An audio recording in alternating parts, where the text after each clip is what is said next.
On the afternoon of February the 24th, 2022, a column of Russian armoured vehicles led by a tank and followed by paddy wagons of internal troops called the Russian Guard, Rosgvardie, approached the main checkpoint of the Chernobyl nuclear power plant in northern Ukraine. The tank pointed its gun at the plant's administration building. Two Russian officers, a general and a colonel, disembarked from their vehicles and approached the defenders of the building, saying that they were under Russian government orders to take control of it. If resisted, they were prepared to unleash a meat grinder, said one of the officers. The commanders of the Ukrainian National Guard unit that was protecting the Chernobyl site decided to lay down their weapons so as not to endanger the site and to avoid another nuclear disaster. The Russian occupation of the Chernobyl plant had begun. It would last a long 35 days. Like the first Chernobyl crisis of 1986, that of 2022 took almost everyone by surprise and proved no less dramatic. The Ukrainian government had only limited capacity to help the station's personnel, who became hostages of the Russian military. The international community managed little more than issuing expressions of concern. At the headquarters of the International Atomic Energy Agency in Vienna, the industry's supreme international authority, there were no protocols for operating a nuclear power plant under military attack.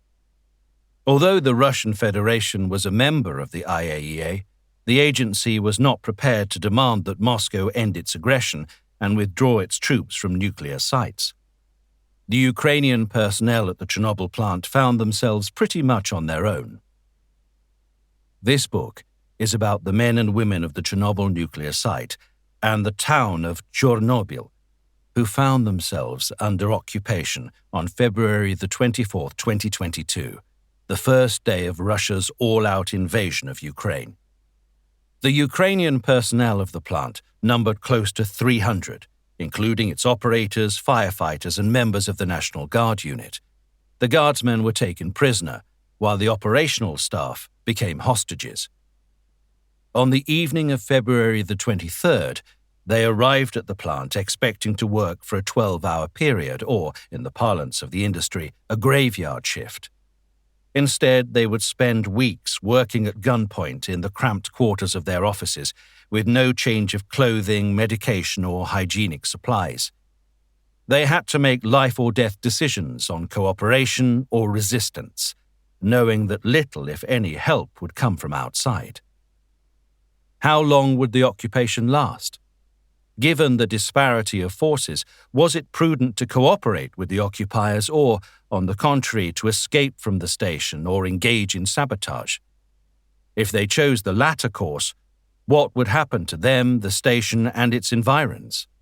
Might there be another nuclear accident?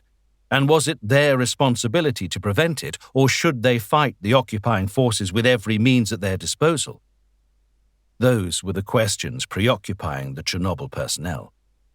They answered those questions individually, day by day, trying to balance loyalty to their families, their homeland, and innocent civilians in Ukraine and beyond who would suffer the consequences of a nuclear accident should it occur. The choices they made helped to save the world from another Chernobyl disaster. 35 days into occupation, a successful counter-offensive by the Ukrainian armed forces changed the situation in the Chernobyl region, driving the Russians out of northern Ukraine and liberating the station's personnel. A much more dangerous situation developed at the Zaporizhzhia nuclear power plant in southern Ukraine, the largest such facility in Europe. There, the Ukrainian defenders refused to surrender and opened fire on a Russian military column approaching the station on the night of March 3, 2022. The attackers returned fire, shelling the station, setting a training center ablaze, and hitting the plant's administration building, as well as the area around the spent fuel facility. Once in control of the station, the Russians used it as cover to terrorize the neighboring Ukrainian town with artillery fire.